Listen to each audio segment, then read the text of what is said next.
Hey guys, my name is Tim. I'm the master mechanic at Zeiten BMW Mobile Services, and today we have E90 BMW, which is 2011 with N52 engine, non-super low emission, and what do we have is the radiator replacement. As far as you know, and I told you before that the SULEV engine has the radiator with the ozone sensor in it, and it has to be replaced by the dealer if the car is under 15 years or 150,000 miles. But on N52, which is non-super low emission car, we gotta do it ourselves. And you can check the other video that we have for top 10 common leaks on this exact car, coolant leaks, and how to spot them and how to fix them. Of course, we're gonna be showing you right now. First thing we're gonna do is replace the splash shield, and it's nothing really worth showing. It's just a bunch of 8mm bolts all around it. Once I remove it, we'll continue. So after we remove the splash shield, there's another one that's held by two 10mm with a little brackets in there, and once you remove that, we can clearly see where the radiator leaks. Clearly. Right here you see all this bluish yellowish stuff. This is dry coolant, and it's even not so dry anymore right here. And also on the other side, surprisingly, but it's both of those sides at the bottom. If we go on top, we don't see anything, but once you go inside on the splash shield, you can see all those tracks. Like, this is where it leaks. It doesn't go anywhere. This is where it sits. So everything's dripping down right here on this splash shield. Once you remove it, it's very clear indication of leaking radiator, and well, obviously you can see that with your own eyes. Next thing we're gonna do is prep everything for the radiator removal. So we're gonna remove this air duct. I'm gonna remove the air filter box, this hose. Well, let's start with each of those items. This is a Torx 20. Straightforward and simple. I don't think we need to pay much attention to it. Everyone's done it before.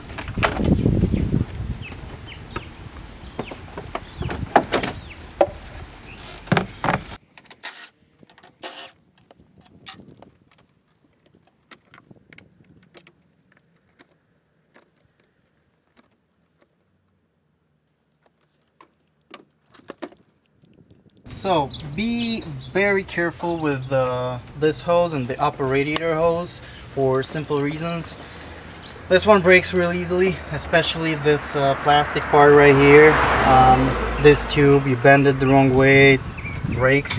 I'd say first of all we're going to remove the connector for the fan. So what I'm going to do is I'm going to use the screwdriver to push the pin from the inside of the fan, and there you go. That's how it's done. Remove it from the wire holder entirely, basically, and put it somewhere else. That's the first thing we gotta do. Then removal of this hose on the newer models. Well, it's a push and release standard BMW. The way I do it every single time, doesn't matter if it's a rubber hose or it's a fully plastic one, it's kind of newer model, is I put the screwdriver just between the expansion tank and the hose, usually on this side. If you can come over here, that's how it's done. So we put the screwdriver right here just between the expansion tank and the hose. Just remove it like that, nice and easy. It's gone. But before we do that, I'll let everything out. There's not much coolant in there. It's been leaking for a while. There you go. I'll keep it in place just for now. The next step would be releasing the hose from the clamps right here. Same thing. We use the screwdriver, gently pop it off. Don't break anything. Now it's almost free. We're not going to be replacing the upper radiator hose. The very common issue with, like, I've seen a lot people breaking the radiators when they're removing the upper radiator hose. And it's not people's fault. It's not. I would say it's more of a design issue. When you're trying to pop it off from here, it's just it doesn't go straight away, and it breaks the radiator. It cracks it right around this spot, which is a very big spot to begin with, because it's one of the most common leaks of the radiators is right here, usually on top. You can see it clearly. So now we're going to be removing the upper radiator hose. I would start with this one. Same thing. Using the screwdriver, just going down, just like that. Put it aside.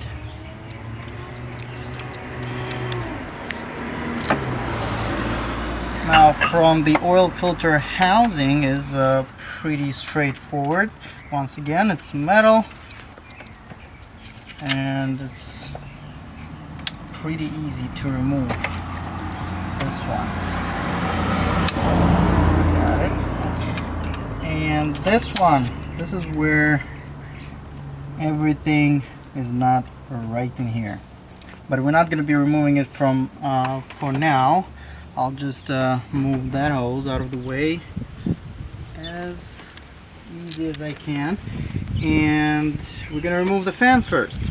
It's going to make it simpler to remove the hose. And since we don't really care about the radiator, since it's leaking and we're replacing it, I'm not really afraid of breaking the radiator at this spot and then just removing a piece of it from the hose. But that's not always the case, so we'll remove it as careful as humanly possible.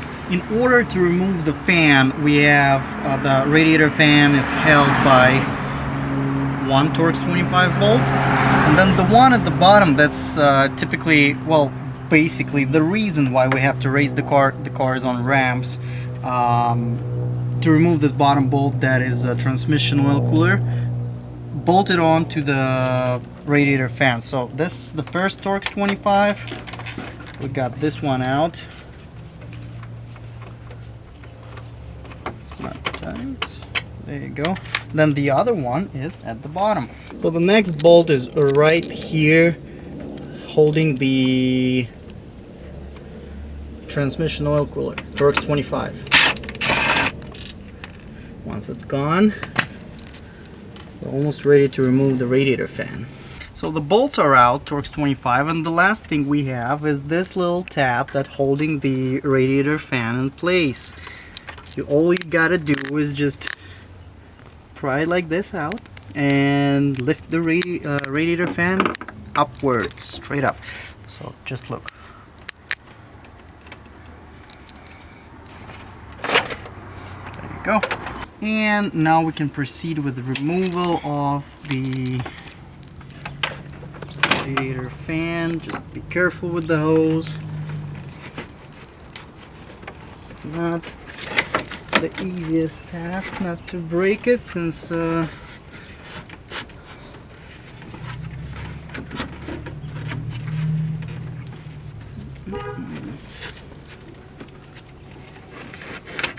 there's a tabs on the other side that you gotta move around.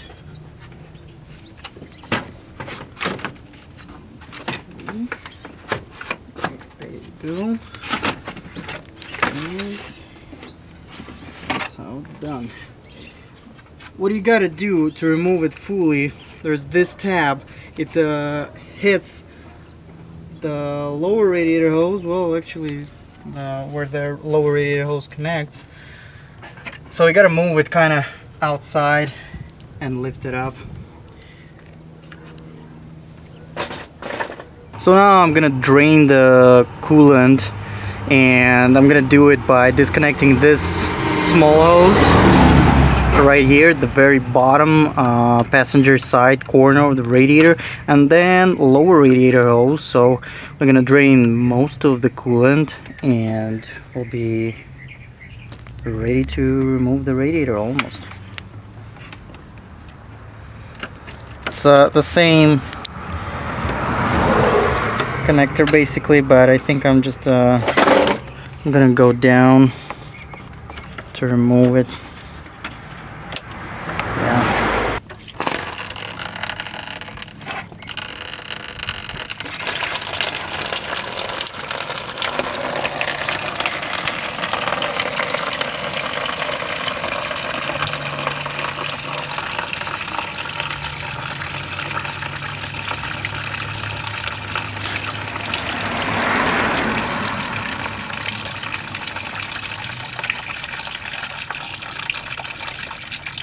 Lower radiator hose removal is pretty straightforward. I use this pry bar for, I think it's used for taking the tire off from the wheel, from the rim. So what are we gonna do is, you see this little tab in here with the radiator fan sits in. I'm just gonna put it gently right there, just over the hose, and just pry it out, just like that. There you go.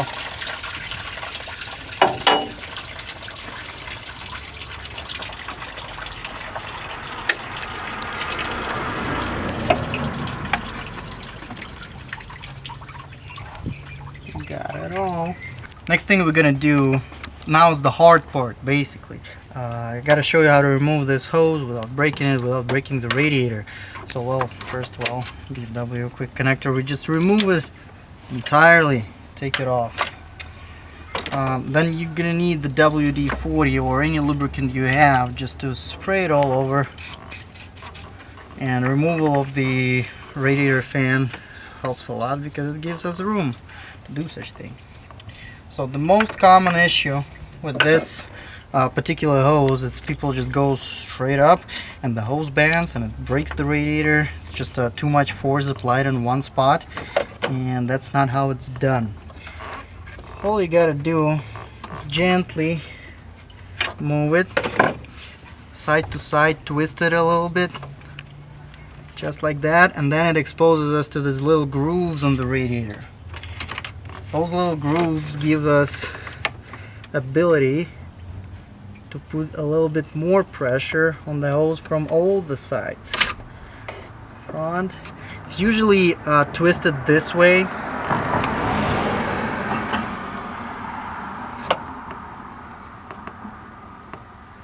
Just go easy on it.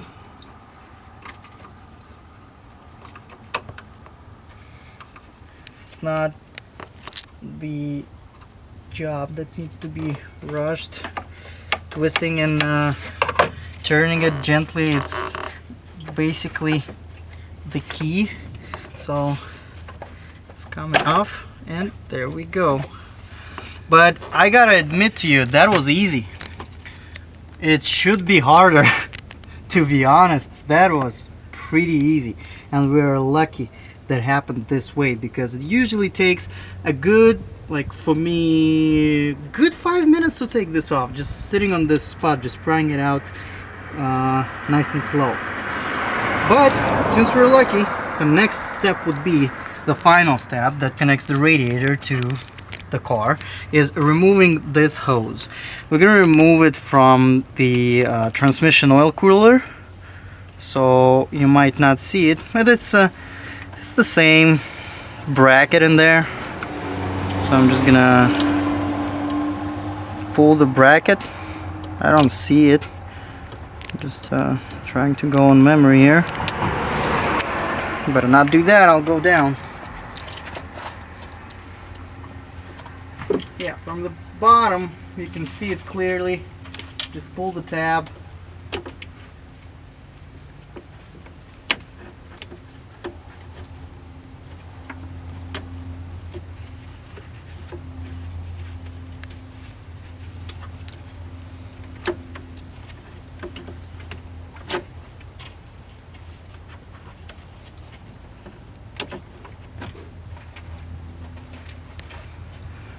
The tab is pulled, and now all we gotta do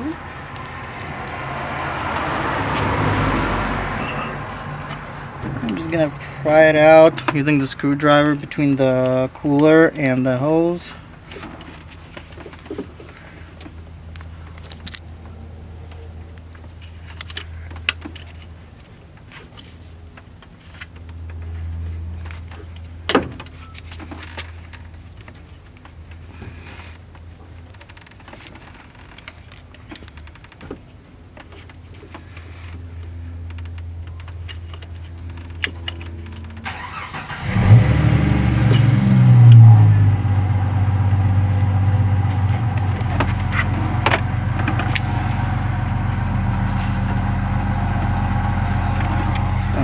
be a bit stuck.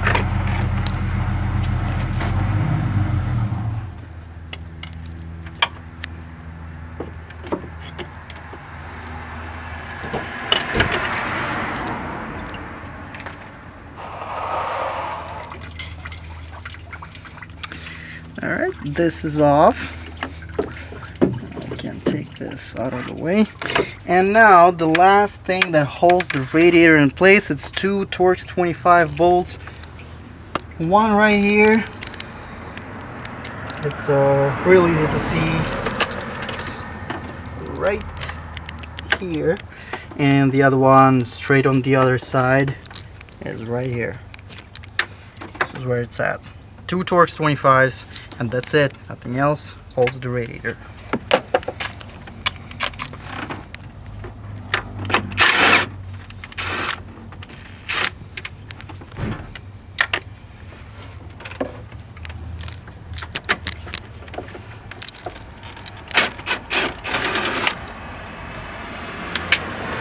Now we're ready to remove set a radiator.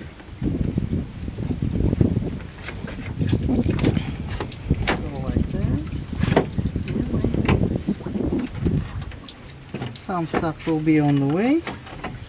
Just move it gently.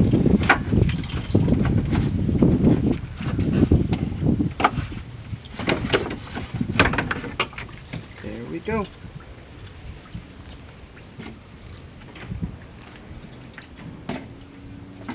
When we remove the radiator, we can clearly now see the issues and where it's leaking. It's all around. Let's break it on this side. This is all of those bluish stuff. It's a dry coolant, so this is a clear indicator that the radiator is leaking.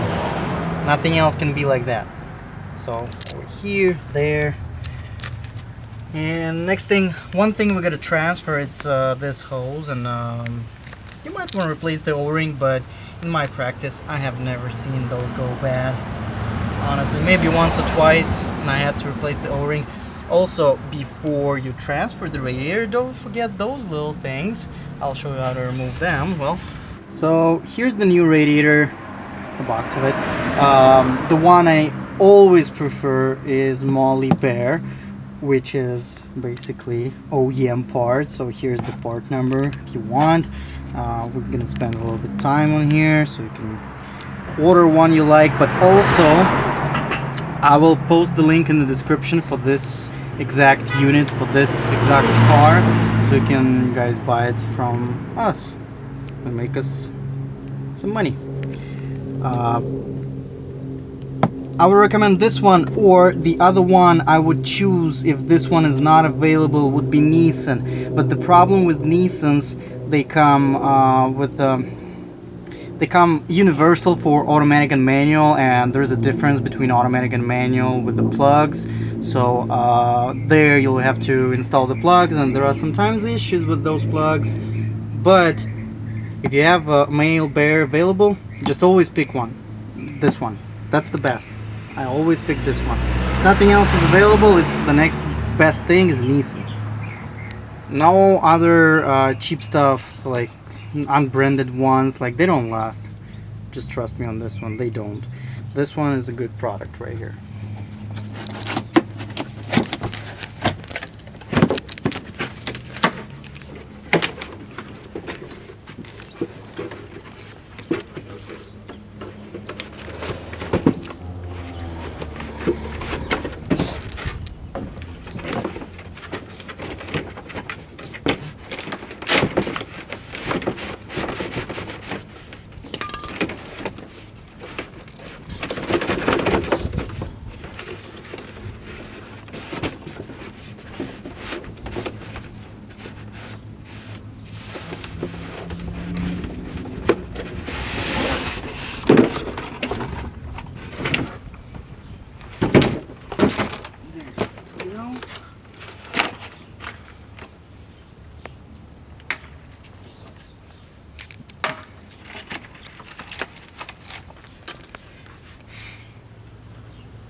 So now the important important thing I would like to address, the difference between the super low emission radiator, which is approximately $650 to buy, and this one, which is close to $200 to buy, is this little ozone sensor. It's exactly the same radiator, exactly the same. There is no difference at all. But on the passenger side there will be this little ozone sensor with the wiring going up here, and that's what makes it 4 times more expensive, almost 4 times, than this one. But it will fit the super low emission car 100%. But since you can't plug in the ozone sensor, you will always have the check engine light on. If you don't care about that, go for it. But that's something you have to be aware of.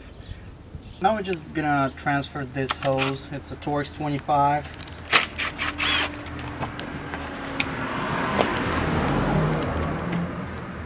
There you go. The O-ring still looks good. Car has 60,000 miles, so I'm not surprised by that. And we're just gonna put it right in here.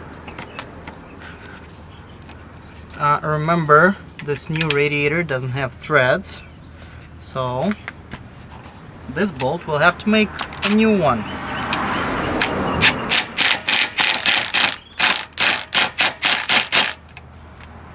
There you go. Next thing to not forget is we have those pieces for the fan. So let me show you this way. The way you're gonna do it, just up and out, nice and easy. Same goes for here, up and out. Just gonna bring this one up a little bit.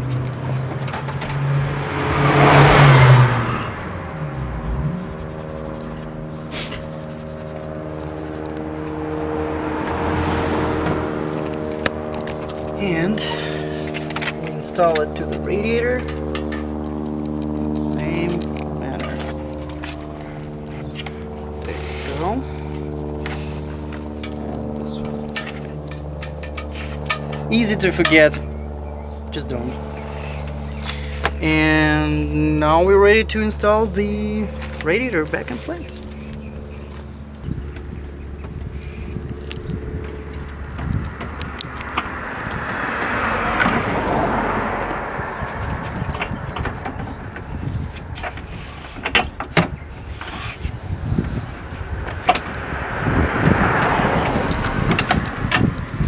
Move everything that's on the way out of the way. This transmission oil cooler and the lower radiator hose go where it's supposed to go. Once the radiator hits its designated spot, the only thing you gotta do is just push it in.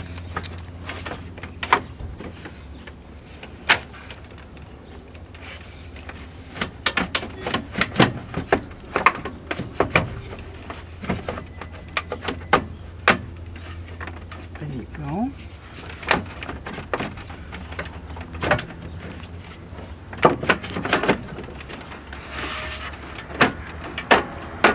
There you go. When it sits right, you will feel it, and you will have to, of course, align those holes for the bolts on both sides.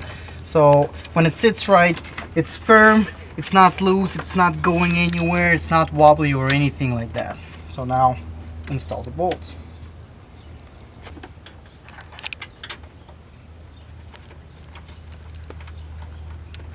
There you go.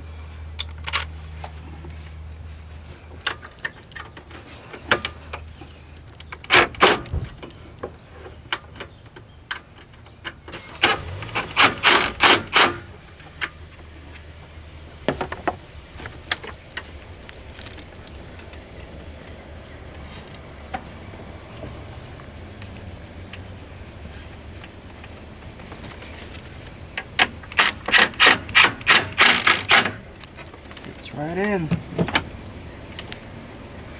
Don't forget the bracket for this hose.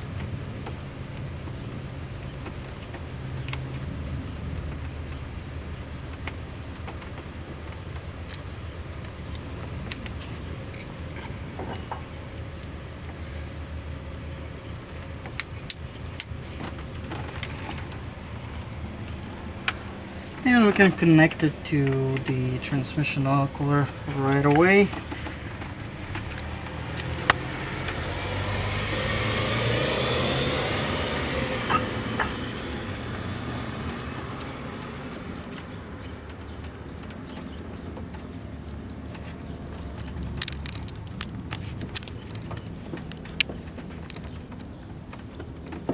And as a removal, it's easier to do from the bottom. Now we can connect all the hoses here. Nice and simple. There you go, till it clicks.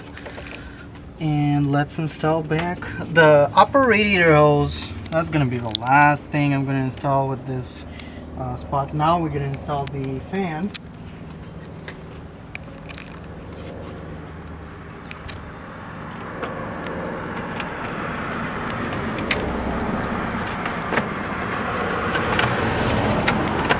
Same way,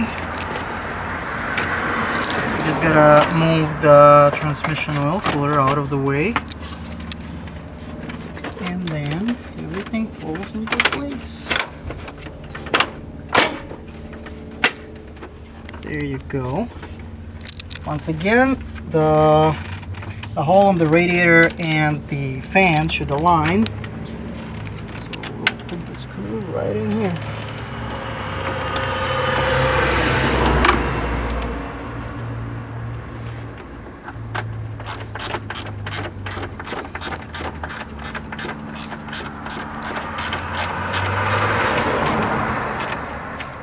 And don't forget the screw that holds the transmission oil cooler to the fan at the bottom. So now we're finally ready to install the upper radiator hose. And I start from the oil filter housing.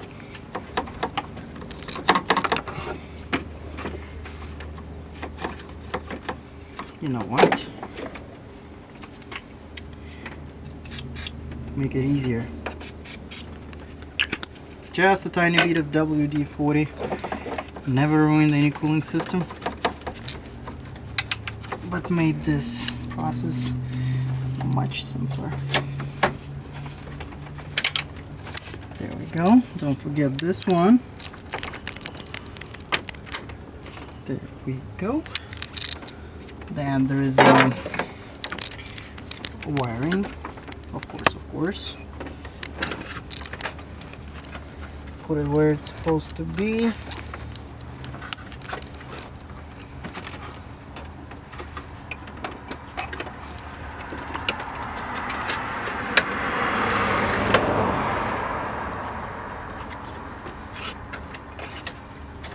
Plug in on the hose, slide in, and plug back in to the expansion tank. Now the cooling system is solid. All is left to do, I found that at the bottom. Install the air filter box. Connect them off.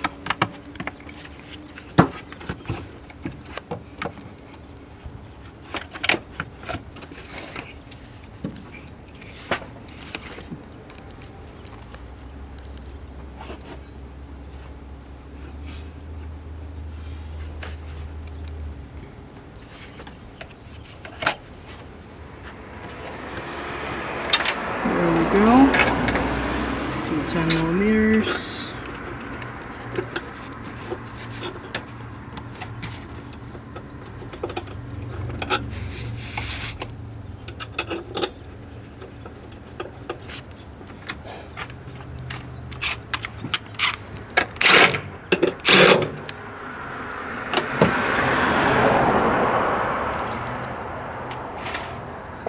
Don't forget to tighten the clamps. Always.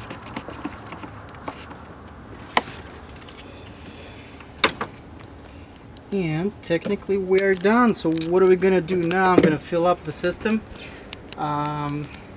start the bleeding procedure, keep the shields out of the car, keep this area open just to see, just to check and we'll go from there. So we have the BMW coolant. This is a concentrate. That's why we have distilled water to mix it with. You don't have to pre-mix it. You just fill it up.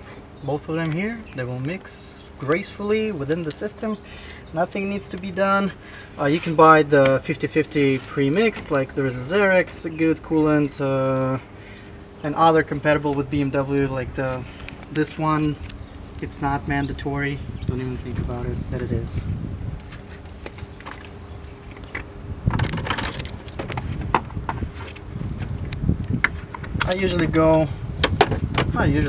Always, I fill it up with the concentrate first, and the rest is distilled water. After this repair, same as, let's say, water pump replacement, takes about 2 gallons of coolant pre-mixed, so a gallon of this, a gallon of that.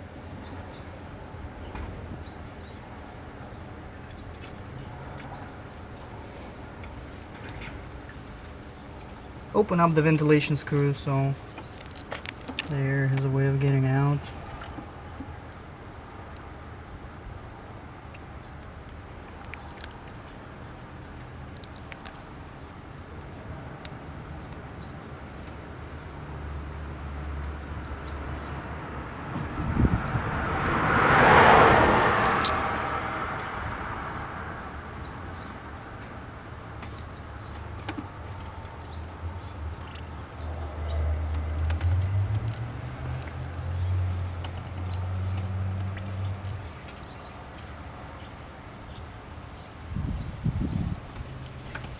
Go. Let it sit for a minute or two. Coolant level will go down. As you can see right now, it's going down. Coolant is filling up the system.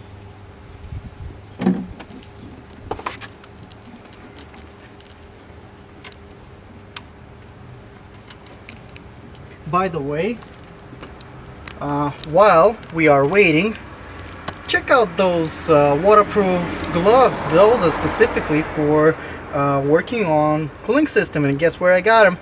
Got them in Harbor Freight.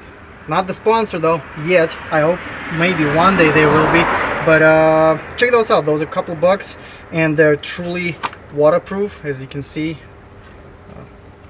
it's really hot out here as well, but works really good. I've dealt with a lot of coolant in my days, and the regular gloves, the ones I use for other repairs, they don't seal as well as those are. Those are fully rubberized on top. That's important, especially if the car is hot, and just save yourself. Buy one of those. And while there was a little break, I can fill it up some more.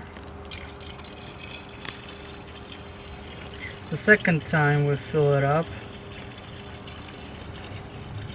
we can still go almost all the way up.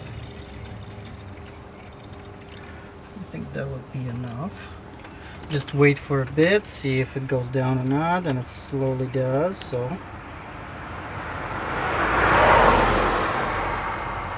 You can fill up more.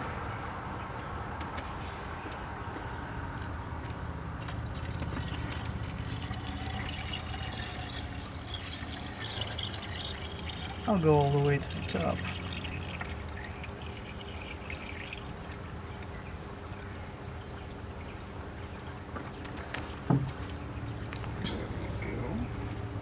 Almost 2 gallons.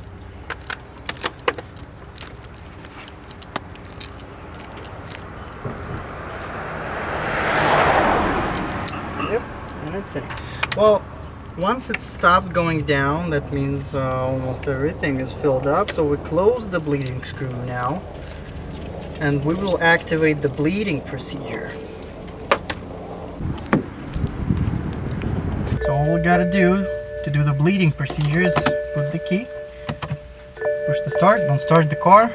We adjust this to the heat, and then we go down to the climate control unit, and we set it up on max heat and turn off the AC. And now After all that, still don't start the car. You step on the gas pedal all the way down for 10 seconds. Approximately. And now I hear the pump is activated. Let's get out and see what happens.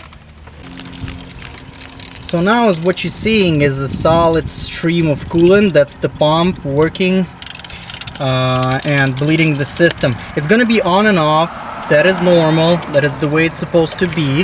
The whole process takes up to 12 minutes. So you see it's off now. And meanwhile it's doing this. Just keep an eye on the coolant level and add if necessary. I don't believe we will have to. The way I usually do it, well, you can connect it to the jump starter, let's say, for those 12 minutes, not drain the battery, but drain the jump starter. Or what I usually do, I let it go for 5-6 minutes, and then you just start the car and leave the cap off, and it's exactly the same thing as anything else. While the pump is working, just before you install all the shields, just go under the car and check for leaks. Straightforward.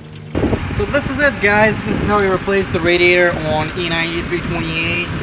This is N52 engine. On N51 you don't have to do that. Check in the beginning of the video. And the level is fine. The car's been running for a while. Now we're ready to close the cap all the way.